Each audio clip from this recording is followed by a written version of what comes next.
not recognize the Kremlin's purported annexation of Crimea. The Democratic politicians want to abolish ICE.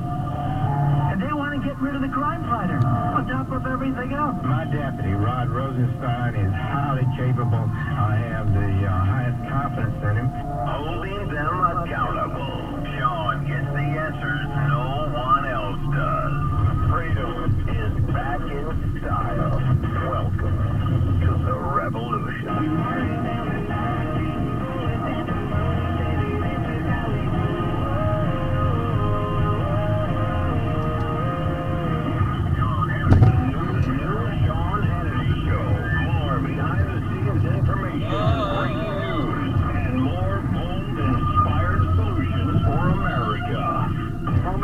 The numbers for America's economic growth, or GDP, were just released, and I am thrilled to announce that in the second quarter of this year, the United States economy grew at the amazing rate of 4.1%. We're on track to hit the highest annual average growth rate in over 13 years. And I will say this right now, and I'll say it strongly, as the trade deals come in one by one, we're going to go a lot higher than these numbers, and these are great numbers. During each of the two previous administrations, we averaged just over 1.8% GDP growth. By contrast, we are now on track to hit an average GDP annual growth of over 3%, and it could be substantially over 3%. Each point, by the way, means approximately $3 trillion and 10 million jobs. Think of that. Each point, you go up 1 point. That doesn't sound like much. It's a lot. It's $3 trillion and it's 10 million jobs. If economic growth continues at this pace, the United States economy will double in size more than 10 years faster than it would have under either President Bush or President Obama.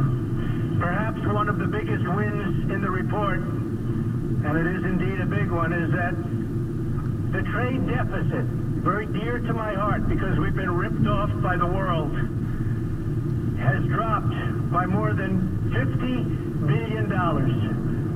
52 billion to be exact. It's dropped by more than 50. Think of that. The trade deficit has dropped by more than $50 billion. And that's added and adding 1 point to GDP. That's a tremendous drop. We haven't had a drop like that in a long time. You have to go back a long time before you find it. By increasing growth to 3% over the next 10 years, that would mean 12 million new American jobs and $10 trillion of new American wealth, at least. And that's not including the fact that since I was elected, we've created approximately $7 trillion of new wealth. For those folks who've lost their jobs right now because a plant went down to Mexico, you know, that isn't going to make you feel better. And so what we have to do is to make sure that folks are trained for the jobs that are coming in now, because some of those jobs of the past are just not going to come back.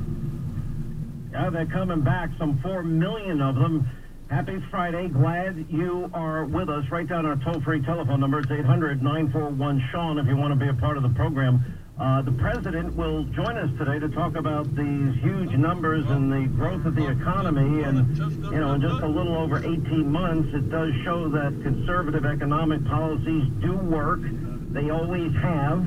It actually was a little slower from Reagan, but things were a little bit different. I mean, when Reagan, it was 21.5% interest rates, and double-digit unemployment and inflation double digits. I mean, it was a mess. And it took a little dip, and then the Reagan recovery kicked in. It took about, I guess, till 1983 when that started happening.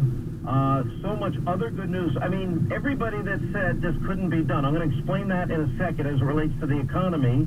Everybody that said, well, what did we get out of Korea, North Korea? Well, Rocket Man. Well, what happened to that Singapore deal? Well, the president, we saw earlier this morning on television, he concluded his remarks about 4.1% GDP And he mentioned that after 65 long years, American heroes whose remains have been in Korea since they were lost in the Korean War are finally coming home to their families, which to me is a big deal.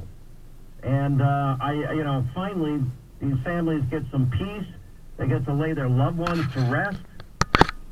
It's going to take some time, obviously. DNA testing and so on and so forth will be involved. But these families deserve this, the very least. And the president fought for it, and he got it, and it's happening on top of no missiles fired over Japan, on top of literally dismantling a nuclear test facility, on top of hostages being sent home, and now we're talking about denuclearization. And not one rocket has flown over Japan since. Little Rocket Man, Fire and Fury, and my button's bigger than your button, and it works, did result in something beneficial to the American people on a lot of fronts. That is not one small deal, but we did see that they were in cases draped with the flag of the United Nations because they were there on fighting on behalf of the United Nations at the time. That was the reason. But anyway, they arrived this morning on a military plane outside of Seoul, South Korea, and its crew had traveled to North Korea to collect the remains, according to the White House, to transfer the remains from the 1950 to 53 Korean War had been negotiated during the summit when we were in Singapore, and one of the things that nobody had anticipated coming out of the summit, but on top of the good news for the families, the better part of this is that, it looks like Kim Jong-un really wants to continue the progress that was started even before the summit in Singapore. So that's all good news. We had the good economic news about, there's not going to be the trade war that everybody predicted. You notice everybody predicts everything, and they all turn out to be so wrong so often. But we have this GDP increase. We have the European trade war averted. I always said, I don't think the president wants a trade war. I don't think that we're going to have protectionism. I think the president realizes and recognizes that we have trade, and we want free trade, but it hasn't been fair trade. And now the president's negotiating better deals, and we're doing better as a result of it. Just like everyone was upset that the president demanded that they start paying their fair share of NATO. We're paying 70 cents of every dollar, 3.5% of our massive GDP, 70 cents of every dollar. And these other countries, this is about their security. This is the evil Russian nation, the hostile regime of Vladimir, and people like Angela Merkel are literally signing billion-dollar natural gas deals with the guy that, NATO is supposed to protect them against. It's like making Russia rich again. A part of the deal with the European Union, the president's negotiating, and I'll try and ask him about this today when he joins us in the next hour, is, can we send our natural gas over to Europe? Is there a way to transfer it that's affordable, that's competitive, that would literally wean our European allies, Western European allies, off of Putin's energy, and which would be in their best national security interest. Even if they paid a little bit more, it's still worth it for national security reasons. I mean, all that Vladimir has to do is turn off the spigot, and then we can, then they're going to be in big economic trouble all across Europe. We can't have that.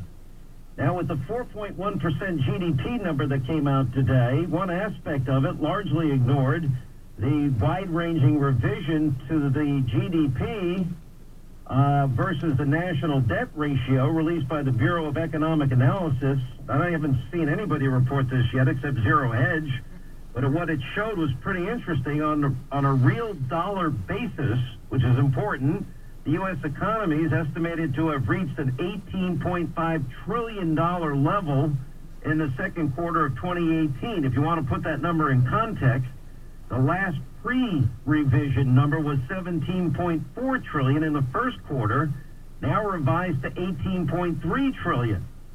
And by the way, this means that this revised number, that the U.S. economy, they're anticipating to be $1 trillion higher, which will mean that the U.S. debt to GDP ratio drops significantly. That's good news for our kids and grandkids. And economic